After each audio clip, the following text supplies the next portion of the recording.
दोस्तों, इस कहानी की शुरुआत में हम एक बूढ़े से आदमी को देखते हैं जो कार से कहीं जा रहा होता है। दरअसल दोस्तों, इस आदमी की बेटी कहीं लापता होती है तो वो आदमी पुलिस वाले के पास जाता है और इस हादसे के बारे में बताता है। पर उस पुलिस वाले की बातों को सुनकर उसे ऐसा लगता है कि इनसे कुछ भी नहीं हो सकता और वो अकेले ही निकल पड़ता है। और आगे चलकर उसे एक और बूढ़ा आदमी मिलता है जिसे स्कॉट अपनी बेटी जेनिफर की फोटो दिखाता है। तो वो आदमी कहता है कि हाँ, मैंने इसको देखा है और वो इस तरफ गई है, पर तुम मत जाना क्योंकि जो भी इस तरफ जाता है वो मुड़कर वापस नहीं आता। ये सुनकर स्कॉट को कुछ अजीब सा लगता है और सोचता है कि जेनिफर गई तो गई कहाँ। इसके बाद हम कहानी के दूसरे किरदार को देखते हैं जहां हम जेनिफर, उसके बॉयफ्रेंड डेरिस और कुछ दोस्त को देखते हैं जो कहीं जा रहे होते हैं। ये एक ऐसे टाउन में जा रहे होते हैं जहां जाना हर किसी की बस की बात नहीं है और ये टाउन पड़ता है वर्जीनिया में। अब यहाँ पर इनकी गाड़ी का टायर फट जाता है।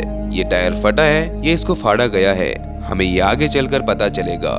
इसके बाद ये अपने गाड़ी की स्टफनी चेंज करके पहुंच जाते हैं टाउन तक जहां पर इंसान कम जानवर ज्यादा दिख रहे होते हैं। इसके बाद ये लोग जाते हैं एक बार में जहां हमें नेट दिखता है। ये वही बूढ़ा आदमी है जो हमें इस मूवी की शुरुआत में दिखा था। नेट उन सबको बोलता है कि तुम्हें इसके अलावा और कोई काम नहीं है, तो वो सब लोग नेट को टाइम पास करने वाला आदमी समझते हैं। फिर तभी वो लोग देखते हैं कि कोई उनके कार की तरफ झांक रहा होता है। इसके बाद ये सभी लोग होटल लौट आते हैं और सोने की तैयारी करने लगते हैं। फिर तभी हमें ये दिखाया जाता है कि कोई उन पर नजर रख रहा है। ये कौन है और ऐसा क्यों कर रहा है हमें नहीं पता। सुबह हम जेनिफर को देखते हैं जो जॉगिंग के लिए बाहर निकलती है। तभी थोड़ा आगे जाने के बाद उसे दो बहनें दिखती हैं जो अपने हाथों से बनी ब्रेसलेट को बेच रहे थे। ये दोनों दिखने में बहुत अजीब लग रहे थे और जब जेनिफर उनका नाम पूछती है तो वो कोई जवाब नहीं देते। अब हमें सीन दिखाया जाता है जहां वो सब लोग ट्रिप पर जाने की तैयारी करते हैं। ये लोग उस जगह पर जाने का प्लान करते हैं जहां आज से पहले कोई नहीं गया और डेरिस कहता है कि इस जंगल में एक वर्ल्ड वार II का किला है जहां हमें जाना चाहिए। तो सभी मान जाते हैं और ये उस किले तक जाने लगते हैं जहां इनको नहीं जाना चाहिए और ले लेते हैं रॉन्ग टर्न। ये जाते रहते हैं जहां इनको आगे से आगे तक कोई किला नहीं दिखता। इसी बीच डेरिस इन सबको कहता है कि हमें आगे नहीं चलना चाहिए। अचानक इनके सामने पेड़ की एक बड़ी सी टहनी गिर पड़ती है इनके ऊपर। सब सही सलामत होते हैं सिवाय गैरी के, क्योंकि उसकी पेड़ के नीचे दबकर मृत्यु हो जाती है। सब लोग डेरिस पर बहुत गुस्सा करते हैं क्योंकि उसकी वजह से सब यहाँ तक आए थे। अब यहाँ पर रात हो जाती है और इनको पता चलता है कि हम इस जंगल में खो चुके हैं। इनको यहाँ से निकलने के लिए संघर्ष करना होगा। अब आधी रात को जेनिफर को एक परछाई दिखती है। आखिर दोस्तों, ये इंसान है कौन जो बार बार इनका पीछा कर रहा है। अब सुबह होती है और ये सब के सब बाहर आते हैं जहां इनको पता चलता है कि ये रात इन्होंने कब्रिस्तान में बिताई है। इसमें सोचने वाली बात ये थी कि इनकी दोस्त मिला टेंट में दिखाई नहीं दे रही है। इतनी सुबह सुबह वो कहाँ चली गई। फिर ये सब मिला को ढूंढने लगते हैं जहां इनको मिला तो नहीं दिखती, पर जेनिफर को वो लड़की दिखती है जिसको उसने वो ब्रेसलेट बेचते हुए देखा था। एडम उसके पास जाता है पर वो यहाँ से भाग जाती है। इसी बीच एडम का पैर एक जंजीर में फंस जाता है। उसके दोस्त उसको बचाने की बहुत कोशिश करते हैं पर वो पलक झपकते ही गायब हो जाता है। और जब वो उसको देखने जाते हैं तो वहाँ जहरीला सांप दिखता है। इसके बाद ये सब अपनी जान बचाने के लिए यहाँ से भागने लगते हैं। यहाँ आगे जाकर इनको एक कॉटेज दिखता है जहाँ पड़े सामान को देखकर हम ये पता लगा सकते हैं कि ये सामान किसी आदमी का है। दरअसल दोस्तों, ये सामान उन लोगों का होता है जो यहाँ पर आए तो सही पर यहाँ से वापस नहीं जा सके। नेक्स्ट सीन पर हम ये देख पाते हैं कि दो अजीब से दिखने वाले आदमी एडम को पकड़कर ले जा रहे होते हैं। सभी वहां तक पहुंचते हैं और उनसे बात करने की कोशिश करते हैं पर जो कुछ भी वो बोल रहे होते हैं उनको समझ नहीं आता। फिर तभी एडम को होश आ जाता है और वो उठकर उसको एक बड़ी सी लकड़ी की मदद से मार देता है। उसे देखकर उसका दूसरा साथी यहाँ से भाग जाता है और तभी यहाँ पर मिला भी आ जाती है जो कहती है कि मैं तो टॉयलेट गई थी पर मुझे ये लोग दिखे इसलिए मैं छुप गई। ये सब आपस में बात कर रहे होते हैं कि तभी लीजा को कोई उठाकर ले जाता है। ये देखकर वो सब लोग यहाँ से भागने लगते हैं कि तभी वो एक गड्ढे में गिर जाती है, जिसकी हालत ऐसी हो जाती है जिसे बताना बहुत ज्यादा मुश्किल है। एडम उसे बचाने की बहुत कोशिश करता है, पर वो यहाँ से भागना ही बेहतर समझता है। फिर तभी वहाँ पर वही जंगली आदमी आता है जो उसका खेल खत्म कर देता है। वही आदमी एडम को भी पकड़ लेते हैं और उन दोनों को वो फाउंडेशन कम्युनिटी में ले जाते हैं, जहाँ पर लोग बहुत अच्छे से रहते हैं। और यहाँ पर एक कोर्ट भी होता है जहाँ का जज है जॉन।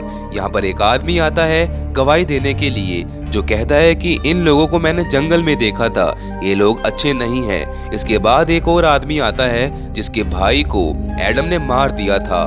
वो कहता है कि हमने तो सोचा था कि ट्रैप में हिरन फंस गया था, पर जब हमने उसे बाहर निकाला तो वो एडम होता है। दरअसल दोस्तों, ये लोग एडम को यहाँ पर इसलिए लाए क्योंकि उसने इस कम्युनिटी के एक आदमी को मार डाला था। वो बचने की बहुत कोशिश करते हैं, पर उनको इसकी सजा तो मिलनी थी।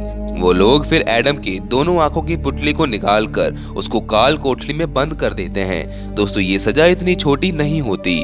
अब हम इस कहानी के प्रेजेंट में आते हैं, जहां पर हम स्कॉट को देखते हैं जो अपनी बेटी को अभी भी ढूंढ रहा है। फिर उस लॉन्ज में बैठी एक लेडी स्कॉट को बताती है कि क्या पता आपकी बेटी उस जंगल कम्युनिटी के पास हो। फिर अगले दिन हम स्कॉट को देखते हैं जो जंगल में अपनी बेटी जेनिफर की तलाश में निकलता है, और स्कॉट के साथ 2 लोग भी होते हैं। उनमें से एक आदमी का पैर एक जगह पर फंस जाता है, जिससे जब उसके डैडी उसको देखने जाते हैं तो तभी ऊपर से एक भारी सी चीज उनके ऊपर गिरती है, जिससे मौके पर ही उन दोनों बाप बेटों की मृत्यु हो जाती है। फिर स्कॉट ज्यादा ध्यान न देते हुए यहाँ से आगे बढ़ता है, जहाँ पर उसके ऊपर कोई तीर चलाता है, पर जब वो ध्यान से देखता है तो वो और कोई नहीं बल्कि उसकी बेटी होती है, जो पूरी तरह से बदल चुकी है। वो लोग स्कॉट को बंद कर देते हैं क्योंकि कोर्ट की सुनवाई कल होगी। फिर थोड़ी देर बाद स्कॉट के पास उसकी बेटी आती है, जो उसको बताती है कि मैंने जो कुछ भी आपके साथ किया वो सब दिखावा था, क्योंकि अगर मैं उनको बता दूं कि आप मेरे डैड हैं तो वो मुझे और आपको मार डालेंगे। इसके बाद ये दोनों बड़ी ही चालाकी से यहाँ से भाग जाते हैं। बाहर उनको जूली मिलती है, जो जेनिफर की मदद करने के लिए तैयार हो जाती है। वो उसे एक खुफिया रास्ते के बारे में बताती है जो उसी काल कोठरी से होकर गुजरता है, जहाँ पर सभी को बंद किया जाता है। जेनिफर उन सभी की हालत देखकर हैरान हो जाती है, क्योंकि उन लोगों की आंखें निकालकर उनको ऐसे ही मरने के लिए भूखा छोड़ दिया जाता है। फिर तभी हम बाहर नेट को देख पाते हैं, जो अपने साथियों के साथ आता है। इस बार वो उनको मारने के लिए नहीं बल्कि उनको बचाने आता है, क्योंकि बहुत टाइम पहले नेट का नेफ्यू ऐसे ही खो गया था। इसी बीच वहाँ पर फाउंडेशन के लोग वहाँ पर आ जाते हैं और उन सभी को मार देते हैं। फिर उस फाउंडेशन का लीडर जेनिफर को आवाज लगाता है, पर स्कॉट और जेनिफर जहाँ के लीडर को धोखा देकर चले जाते हैं, पर लीडर इस धोखे का बदला जरूर लेगा। के बाद हम जेनिफर को देखते हैं जो अपनी लाइफ में बहुत खुश थी, पर जब वो काम से अपने घर आकर देखती है तो उसके सामने जॉन और जूली अपने फैमिली के साथ बैठे होते हैं। जी हाँ दोस्तों, आपने सही सुना, जेनिफर के पेट में जॉन का बच्चा है, इसलिए वो जेनिफर को लेने आया है और जेनिफर भी उसके साथ जाने के लिए तैयार हो जाती है। पर दोस्तों, यहाँ कहानी का अंत नहीं होता। जेनिफर गाड़ी का स्टीयरिंग घुमा देती है और बाहर निकलकर जॉन को बहुत ही ज्यादा बेरहमी से मार देती है। जंगल में रहकर जेनिफर भी बहुत स्ट्रांग हो गई होती है। तो ये थी दोस्तों रॉन्ग टर्न द फाउंडेशन की पूरी कहानी। इसी के साथ इस मूवी का अंत हो जाता है। इस मूवी में सिर्फ इतना ही। मिलते हैं नेक्स्ट वीडियो में। उम्मीद करता हूँ कि आपको ये वीडियो पसंद आई होगी।